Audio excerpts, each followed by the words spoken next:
Chapter 9 Application of Trigonometry Exercise 9.1 Example number 1.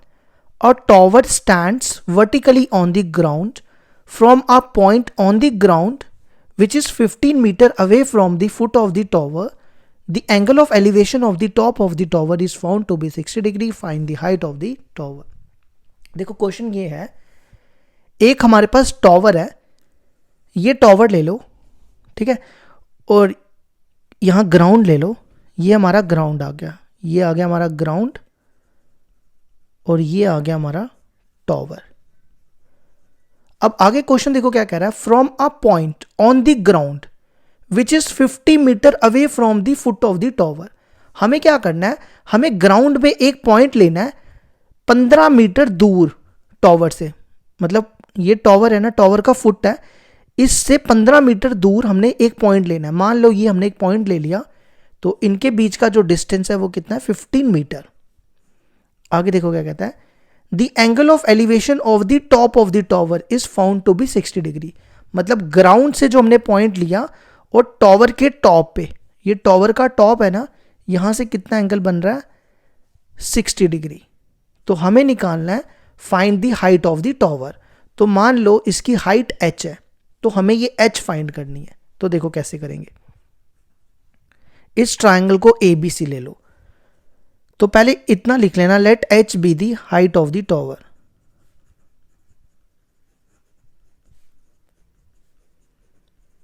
अब हम इस ट्रायंगल से इस टॉवर की हाइट निकालेंगे. देखो कैसे, इन ट्रायंगल ABC, देखो ये परपेंडिकुलर है और हमारे पास बेस दी हुई है. परपेंडिकुलर है निकालना है हमें और बेस दी हुई है.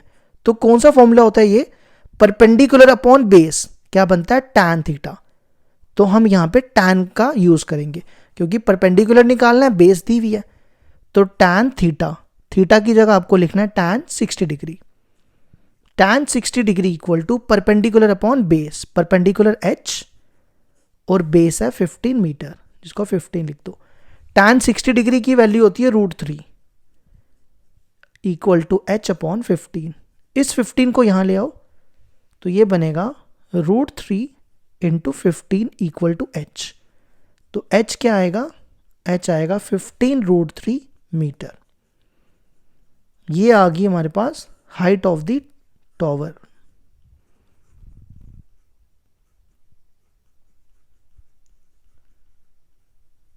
Is 15 metre. इसके बाद नेक्स्ट हम करते हैं एग्जाम्पल नंबर 2.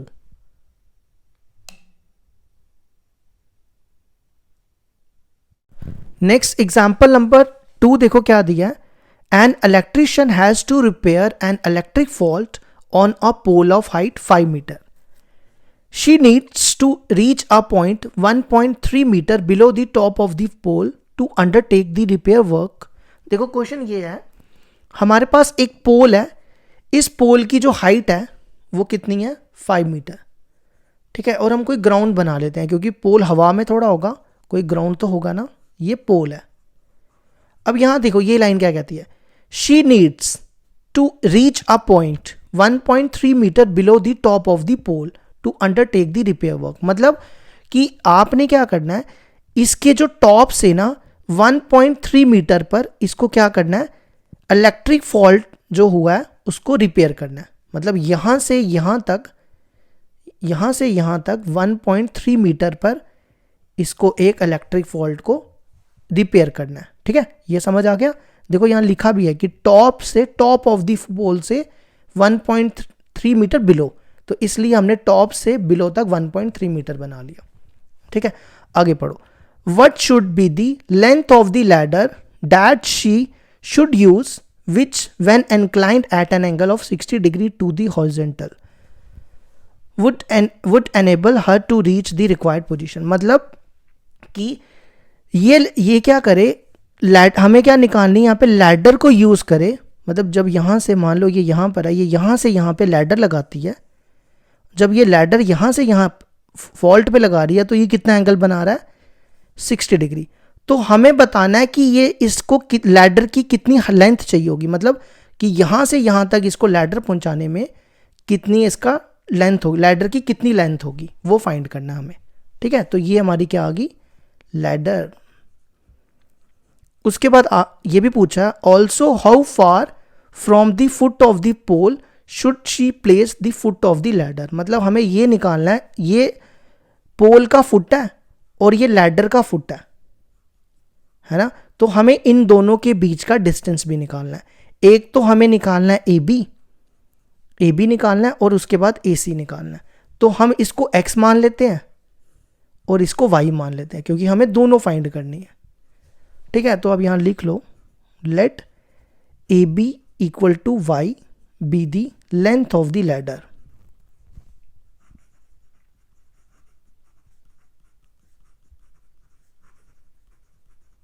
और दूसरा हमने क्या लिया है, A C equal to x. ये क्या है, डिस्टेंस, इन दोनों के फुट का डिस्टेंस, लैडर और पोल के। तो देखो कैसे करेंगे। सबसे पहले हम ना इसकी लेंथ निकाल लेते हैं। देखो अगर ये पूरी 5 मीटर है, ये ग्राउंड से पूरी 5 मीटर है और यहां से 1.3 है, तो यहां से यहां तक कितनी होगी, 5 माइनस 1.3। तो BC क्या बनेगा, देखो ना ये पूरी 5 मीटर है और ये यहां से 1.3 मीटर है, तो हमें इतना डिस्टेंस चाहिए। तो हम क्या करेंगे, 5 में से ये माइनस कर देंगे। तो क्या बनेगा, BC क्या आ जाएगी हमारी, 5 माइनस 1.3, कितना बचेगा ये बनेगा 3.7 मीटर। तो आप यहां लिख सकते हो ये डिस्टेंस आ गया 3.7 मीटर। अब हम इस ट्राइंगल का यूज करके बेस और हाइपोटेन्यूज निकालेंगे। देखो कैसे, इन ट्राइंगल ABC सबसे पहला काम करते हैं, बेस निकाल लेते हैं। देखो हमारे पास परपेंडिकुलर है, ये परपेंडिकुलर कितना है 3.7, ये पॉइंट है, और बेस है हमारी x। तो हम क्या करते हैं, परपेंडिकुलर अपॉन बेस क्या होता है, tan थीटा। तो tan का फॉर्मूला यूज करके हम x निकाल लेते हैं। तो यहां लिखो tan थीटा कितना है 60 डिग्री इक्वल टू परपेंडिकुलर, पर tan क्या होता है, परपेंडिकुलर अपॉन बेस। परपेंडिकुलर है 3.7 मीटर और बेस देखो कितनी है, बेस है x। ठीक है, tan 60 डिग्री की वैल्यू होती है √3, तो ये बनेगा 3.7x। इस x को इधर ले आओ, ये बनेगा √3x इक्वल टू 3.7। इस √3 को इधर ले आओ, x आएगा 3.7 अपॉन √3, 3.7 अपॉन √3। ठीक है, अब देखो अगर आपको पेपर में, हाँ दी हुई है यहाँ पे 1.73 दी हुई है, अगर पेपर में दी होगी तभी डालना, अगर नहीं दी होगी तो यहाँ छोड़ देना, मतलब रैशनलाइज करके छोड़ देना। ठीक है, तो 3.7 √3 की वैल्यू है 1.73। अब आप इनको डिवाइड कर लेना। ठीक है, डिवाइड कैसे करोगे, पॉइंट हटा के ना ऐसे कर लेना। अगर जिसको डिवाइड पॉइंट पे मुश्किल होता है वो ऐसे कर लेना, 37/10 173। इसको भी पॉइंट से हटा दो, इसको लिखो 173/100। तो ये लिखो 37/10, इसका रेसिप्रोकल करो, ये बनेगा 100/173। ठीक है, जिसको पॉइंट में मुश्किल होती है वो ऐसे कर लिया करो, जिसको पॉइंट में डिवाइड करना आता है वो कर सकता है। तो ये बनेगा 370/173। अब आप यहां तो डिवाइड कर सकते हो ना, ये डिवाइड करके आएगा 2.14 मीटर। कितना आएगा, 2.14 मीटर। ठीक है, ये कर लेना। अब आ जाओ, इसके बाद क्वेश्चन अभी हमारा कंप्लीट नहीं हुआ, अभी हमें लैडर की भी लेंथ निकालनी है। ये हमें डिस्टेंस मिला है लैडर, ये टॉवर के फुट से लेकर लैडर के फुट का। अभी हमें लैडर की लेंथ निकालनी है। तो देखो अब हम क्या करेंगे, ये हमारे पास परपेंडिकुलर है और हमें हाइपोटेन्यूज निकालना है। तो परपेंडिकुलर अपॉन हाइपोटेन्यूज होता है साइन थीटा। दोबारा सुन लो, हमारे पास परपेंडिकुलर गिवन है, हमें हाइपोटेन्यूज निकालना है, क्योंकि हाइपोटेन्यूज है तो परपेंडिकुलर अपॉन हाइपोटेन्यूज होता है साइन थीटा। तो अब हम साइन थीटा का यूज करेंगे। थीटा यहां पे है 60 डिग्री, तो साइन होता है परपेंडिकुलर अपॉन हाइपोटेन्यूज। परपेंडिकुलर देखो कितना है 3.7 और हाइपोटेन्यूज हमें फाइंड करना है, तो वो y हो गया। अब साइन 60 डिग्री की वैल्यू होती है √3/2 इक्वल टू 3.7 इंटू वाई। ठीक है, हमें y निकालना है। अब क्रॉस मल्टीप्लाई करो, ये बनेगा √3y 2 × 3.7 कितना होता है? 37 का डबल कितना होता है? ये बनेगा 2 7 जा, और पहले √3 ना इसके नीचे ले आओ, फिर मल्टीप्लाई कर लेते हैं। √3 इधर आ जाएगा नीचे, 2 7 जा 14, 1 कैरी, 2 3 जा 6, तो ये बनेगा 7.4। ठीक है, अब क्या करो, यहाँ पे √3 की वैल्यू डाल दो, √3 की वैल्यू 1.73। तो इसी तरह आप डिवाइड कर लेना, तो मैं डायरेक्ट लिख देता हूँ, ये आएगा हमारा 4.28 मीटर। तो लैडर की लेंथ आ गई,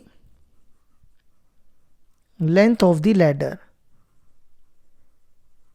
इज 4.28 मीटर।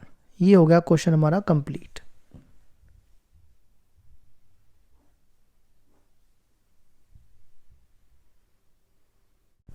एग्जाम्पल नंबर 3 देखो क्या दिया है, an observer 1.5 metre tall is 28.5 metre away from a chimney.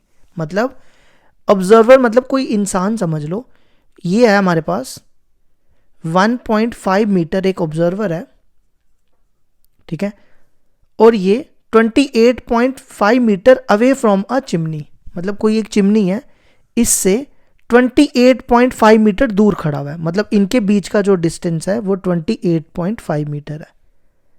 ठीक है, देखो ये लिखा हुआ है कि ऑब्जर्वर की हाइट है 1.5 मीटर और ये 28.5 metre away from a chimney, मतलब चिमनी से 28.5 मीटर दूर खड़ा हुआ है। ठीक है, अब आगे पढ़ो। The angle of elevation of the top of the chimney, top of chimney का टॉप हो गया ये हमारी चिमनी आ गई। The angle of elevation of the top of the chimney, chimney का टॉप ये हो गया, from her eyes is 45 degree. मतलब यहां से ये इसकी मान लो ये इसकी आइज है, आइज से चिमनी के टॉप पर कितना एंगल बन रहा है? 45 डिग्री। तो एक हॉरिजॉन्टल लाइन बना लो, मतलब यहां पे 45 डिग्री एंगल बन रहा है। तो हमें निकालनी है what is the height of the chimney. तो मान लो इसकी हाइट जो है वो h है। ठीक है, अब देखो अगर ये 1.5 मीटर है तो ये भी 1.5 मीटर होगी, है ना। अब अगर ये 28.5 मीटर है तो ये भी 28.5 होगा, बराबर का डिस्टेंस होगा। अब देखो हमें चिमनी की हाइट निकालनी है। चिमनी की हाइट कहां से लेकर कहां तक है? ए बी बी सी, मतलब A B plus B C निकालना है हमें। ए बी तो है हमारे पास, हमें सिर्फ बी सी निकालना है। तो बी सी को आप एक्स मान लो, तो चिमनी की हाइट क्या हो जाएगी? 1.5 प्लस एक्स, तो हमें एक्स निकालना पड़ेगा। ठीक है, तो देखो कैसे करेंगे। पहले लेट कर लो, let H be the height of the chimney.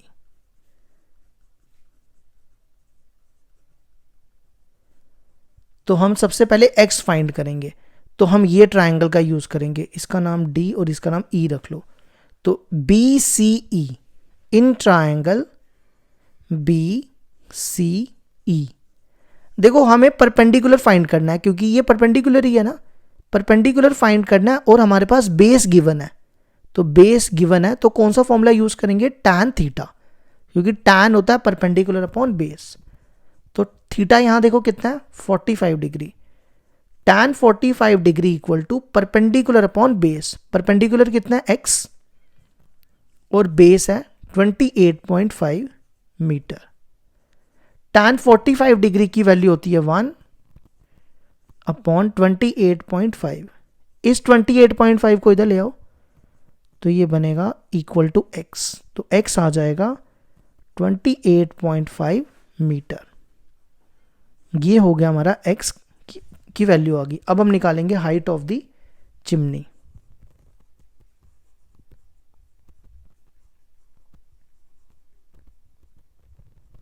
जिसको हमने क्या लिया था? h, और h क्या ली थी हमने? 1.5 plus x, 1.5 plus x, x की वैल्यू हमने निकाली 28.5, 28.5। तो 28.5 प्लस 1.5 करो, कितना आएगा? 5 5 कितना होगा? 10, 1 कैरी, 8 9 10, 1 कैरी, तो ये बना 38.0, जिसको आप 30 भी लिख सकते हो। क्यों? क्योंकि पॉइंट देखो ना, पॉइंट हटेगा तो 10 आएगा नीचे, ये और ये कटेगा, तो ये आ गया 30 मीटर। ये होगी हमारी एग्जाम्पल 3B कंप्लीट।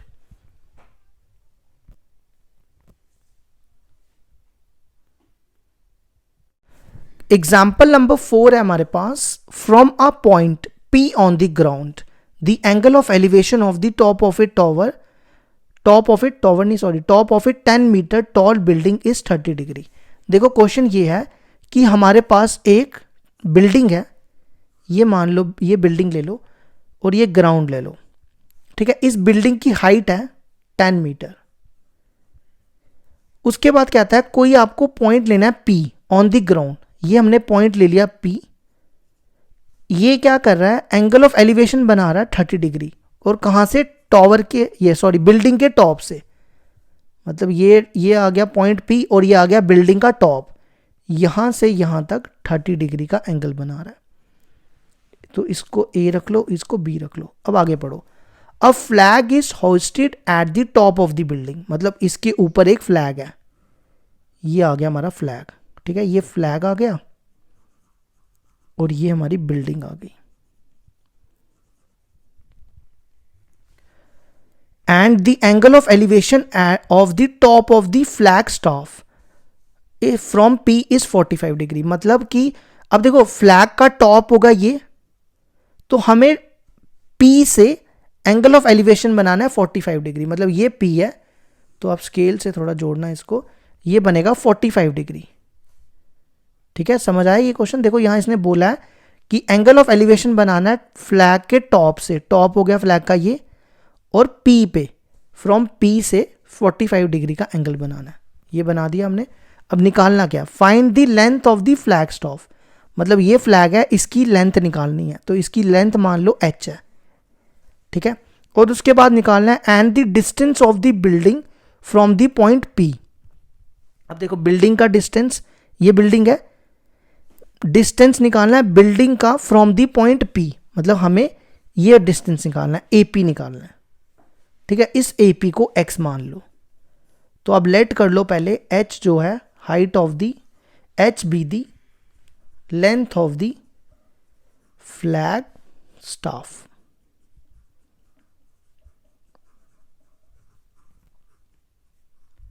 और उसके बाद ये लिख लो, x be the distance of the building from the point P। x be the distance of the building from the point P, ठीक है। अब आ जाओ क्वेश्चन पे।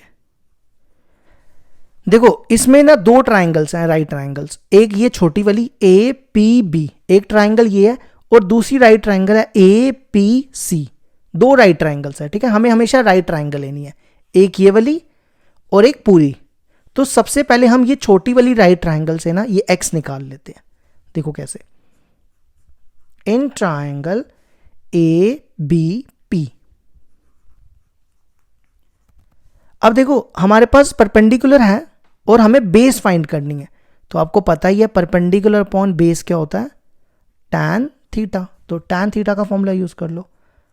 थीटा देखो यहाँ पे कितना है, 30 डिग्री। थीटा कितना है यहाँ पे, 30 डिग्री। तो लिखो tan 30 degree equal to perpendicular upon base. Perpendicular देखो कितना है, परपेंडिकुलर 10 और बेस है x। tan 30 डिग्री की वैल्यू होती है 1/√3 equal to 10 upon x। Cross multiply करो, इसको इधर इसको इधर, तो x आ जाएगा, ये x इधर मल्टीप्लाई होगा 1 इंटू x और ये इधर मल्टीप्लाई होकर 10√3 मीटर। तो हमें मिल गया distance of the building from the point P, वो x आ गया। अब हमें फ्लैग स्टाफ की हाइट निकालनी है, ठीक है। तो हम पूरी ट्राइंगल यूज करेंगे, इन ट्राइंगल APC।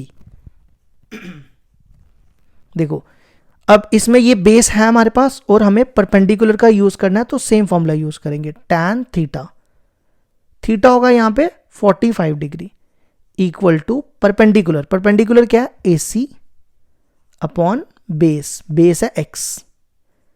tan 45 की वैल्यू होती है 1 और AC देखो क्या होगा, अब यहां ध्यान देना, AC देखो ये हमें ये पूरा AC है, ये AB 10 है और ये H है, तो AC क्या हो जाएगा 10 प्लस H, समझ आया आपको, है ना। ये पूरा ये यहां से यहां तक 10 है और यहां से यहां तक H है, तो A से C तक कितना होगा 10 प्लस H, तो यहां वैल्यू डालो 10 प्लस H अपॉन X।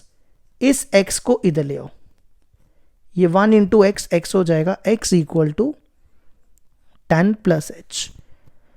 इस 10 को इधर ले आओ, h कितना आएगा, ये हमें h निकालना है ना, तो x माइनस 10।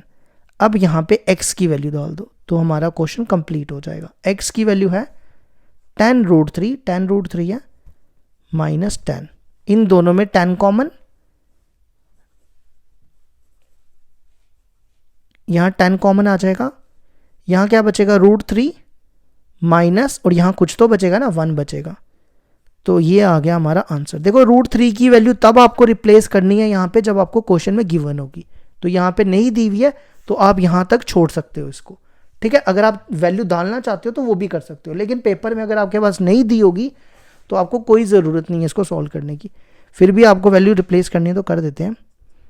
रूट 3 की वैल्यू होती है 1.73 माइनस 1, 1.73 में से 1 गए कितना बचेगा 0.73, तो इसको लिखो 73, 1.73 में से, हाँ ठीक है, ये बनेगा 73 अपॉन 10,